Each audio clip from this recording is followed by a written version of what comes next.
Kepala Badan Narkotika Nasional yang baru. Indonesia tengah darurat narkoba dan butuh pemberantasan yang cepat dan tepat. Namun belum mulai bekerja, wacana menghapus rehabilitasi menuai kontroversi. Apa saja sebenarnya gebrakan yang akan dilakukan agar Indonesia bebas dari cengkraman narkoba? Sudah bersama kami dari kantor BNN Jakarta, Kepala BNN Komjen Pol Budi Waseso. Selamat malam, Pak Budi Waseso. Selamat malam, Evi. Iya, Pak Budi Waseso, Anda saat ini resmi menjabat sebagai Kepala BNN yang baru, tapi ini ada sejumlah suara yang sudah meragukan. Pertama, karena gaya Anda yang sebelumnya saat menjabat sebagai Kabar Eskrim yang agresif dan tanda kutip bikin gaduh. Kemudian Anda juga belum pernah berada di unit narkoba sebelumnya, Pak. Bagaimana Anda menjawab keraguan dan juga pendapat ini? Ya, yang pertama saya kan di kepolisian sudah 31 tahun ya. Tentunya pernah beberapa kali pimpin di kesatuan di kepolisian ini dan juga menangani masalah narkoba. Jadi yang terakhir pun saya Kabar Eskrim juga memimpin masalah Direktorat 4 yang khusus menangani masalah narkoba. Jadi keraguan itu saya kira ya kalau berdasarkan dengan pengalaman atau saya dianggap tidak pernah dinasti narkoba, saya kira juga tidak ya. Artinya ya nanti silakanlah masyarakat yang melihat dan menilai bagaimana saya nanti bekerja di BNN ini. Pak Budi Waseso seperti singkatan nama Anda juga ya, Pak Buas gitu. Apakah Anda juga akan tetap garang dan buas dalam memberantas narkoba seperti yang Anda juga sempat lakukan pada saat Anda menjabat sebagai Kabar Eskrim? Ya, sesuai dengan apa yang disampaikan oleh Presiden bahwa negara kita ini sudah darurat dalam keadaan darurat narkoba. Artinya kita harus menyelesaikan ini secara serentak bersama-sama bersimultan dengan aparat penegak lainnya ya yang berkaitan dengan penegakan hukum masalah narkoba. Artinya BNN ini juga bersinergi dengan Polri, kalau perlu juga dengan TNI ya, termasuk dengan seluruh masyarakat, lapisan masyarakat ya. Karena penanganan narkoba ini tidak bisa hanya dilaksanakan oleh BNN itu sendiri. Pak Buas, Anda ini statement Anda saya kutip bahwa Anda ingin cepat karena penanganan narkoba harus dengan semangat dan agresif. Bagaimana Anda mendeskripsikan semangat dan juga agresif ini ala Anda nih, Pak? Ya, tentunya kita lihat data semakin tahun itu pengguna narkoba semakin meningkat ya, bukan semakin menurun. Ini tentunya ada yang perlu kita evaluasi ya. Dan saya kira penanganan narkoba tidak bisa menunggu ya. Memang harus perlu bersinergi dan memang juga perlu agresif ya kalau menurut saya. Jadi penanganan ini harus cepat ya, tidak lagi kita harus menunggu. Oleh sebab itu saya kira perlu secara kita bersama-sama ya berkomit untuk memerangi masalah narkoba ini. Tapi kan komitmen itu juga semua orang mengatakan itu, Pak, bersama-sama komitmen, tapi seperti Anda katakan bahwa angkanya juga tidak pernah turun.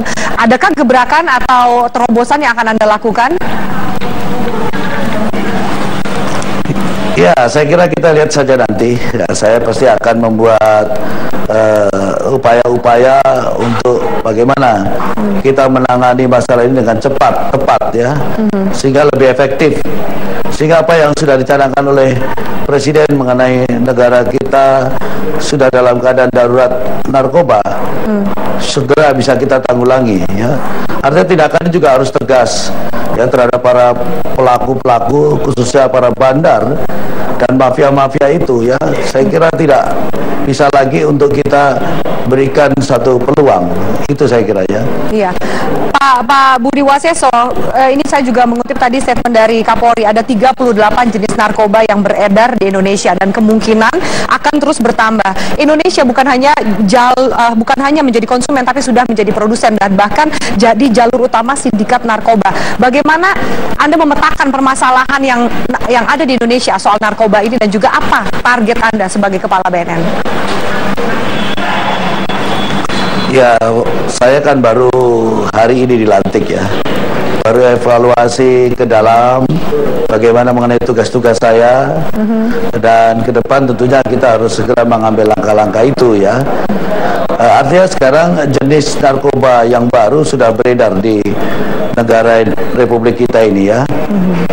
Bahkan sudah merusak generasi-generasi muda yang produktif. Dan ini juga sudah ada sekarang jenis narkoba yang diperuntukkan kepada anak-anak di bawah umur. Seperti contohnya seperti makanan, permen, ini juga sudah merupakan kandungan-kandungan narkoba yang disusupkan atau diedarkan di kalangan remaja atau kalangan anak-anak di bawah umur. Nah, ini tidak bisa kita biarkan ya, harus segera kita mengambil langkah karena ini tidak mungkin kita biarkan, nanti akan berkembang bahkan akan merusak generasi yang terbawah. Saya kira ini negara juga tidak boleh membiarkan ini terjadi. Oke, Pak Budi Waseso, saya akan juga mengangkat soal ada rencana atau wacana Anda menghapus rehabilitasi, tapi Anda jawab usai jeda berikut ini. Pak Budi Waseso, tetaplah bersama kami. Pemirsa, kami akan lanjutkan. Pak Budi Waseso, Anda masih bersama kami di Prime Time News? Ya, ada rencana atau wacana yang Anda kemukakan soal menghapus rehabilitasi, Pak Budi Waseso. Apa pertimbangan Anda mengeluarkan statement itu? Ya, bukan berarti menghapus, itu kan undang-undang ya. Dan kita harus dievaluasi mengenai undang-undang itu. Jangan sampai undang-undang itu dimanfaatkan justru oleh para bandar yang bersembunyi terhadap korban ya. Sehingga makin lama pengguna itu makin banyak ya. Anda lihat memang terjadi di lapangan seperti itu, Pak Budi Waseso, bahwa undang-undang itu memang juga dipergunakan bandar untuk berlindung dengan memakai status pemakai? Ya, sekarang kan faktanya pengguna itu makin banyak ya, karena semua toh beralasan dikala menggunakan narkoba nanti akan berlindung sebagai korban, sehingga dia tidak bisa dihukum, bahkan nanti dikenakan rehabilitasi. Nah, ini kan yang harus kita evaluasi ya, bukan berarti dihapus, tapi aturan semuanya harus dievaluasi. Efektif atau tidak aturan itu? Kalau tidak, ya harus kita lakukan perubahan-perubahan. Saya kira itu cara pemikirannya ya. Berarti dalam artian juga Anda apa tidak meneruskan program atau pendekatan rehabilitasi yang digalakan oleh Kepala BNN sebelumnya? Ada juga target rehabilitasi 100.000 pengguna narkoba setiap tahunnya. Ya, tentunya yang sudah berjalan baik kita teruskan ya. Yang masih tersendat-sendat kita lancarkan dengan apa? Mengevaluasi tentunya ya. Program itu bagus ya, tapi jangan sampai justru program yang bagus itu disalahgunakan oleh sekelompok orang-orang yang berlindung dalam undang-undang itu gitu. Saya kira itu yang maksud saya. Ya, Pak, lalu bagaimana membedakan? Adakah kemudian dari kacamata Anda garis yang jelas antara itu bandar atau penjual dan juga ini adalah pemakai yang bisa memang ternyata direhabilitasi? Ya, memang itu nanti harus melalui proses ya. Makanya proses daripada persidangan. Ya, tidak terus kemudian ya, karena ini kan bisa dimanfaatkan juga oleh oknum-oknum yang pada akhirnya bandar pun bisa dikatakan korban ya, dikala dia memang bisa bekerja sama dengan oknum petugas ya. Nah, ini yang kita hindari.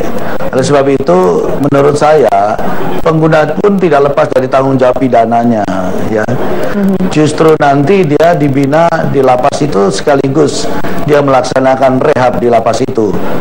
Juga jangan sampai nanti mereka di lapas itu bercampur dengan para hukuman atau yang ada di lapas itu orang-orang yang bukan dari narkoba ya.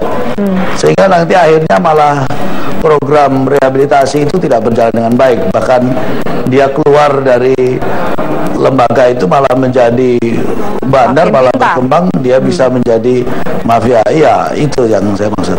Jadi saya ulang kembali bahwa ini tidak dihapus soal rehabilitasinya ya Pak. Mungkin akan dievaluasi karena ini kan amanat konvensi internasional yang sudah diadopsi oleh Indonesia bahwa memang penyalahgunaan ini harus dicegah, dilindungi, bahkan dijamin loh Pak rehabilitasinya.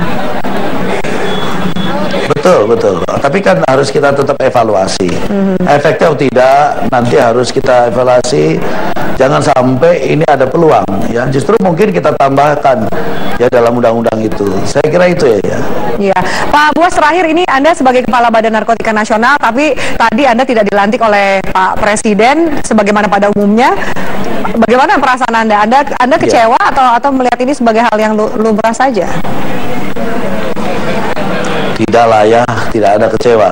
Siapapun yang melantik saya atas nama negara dan bangsa ini ya, atas nama pemerintah, berarti itu amanah seharus pihak akan saya terima dan saya akan laksanakan sebaik mungkin. Baik, terima kasih atas waktu dan keterangannya Kepala BNN Komjen Pol Budi Waseso. Selamat bertugas Pak Buas.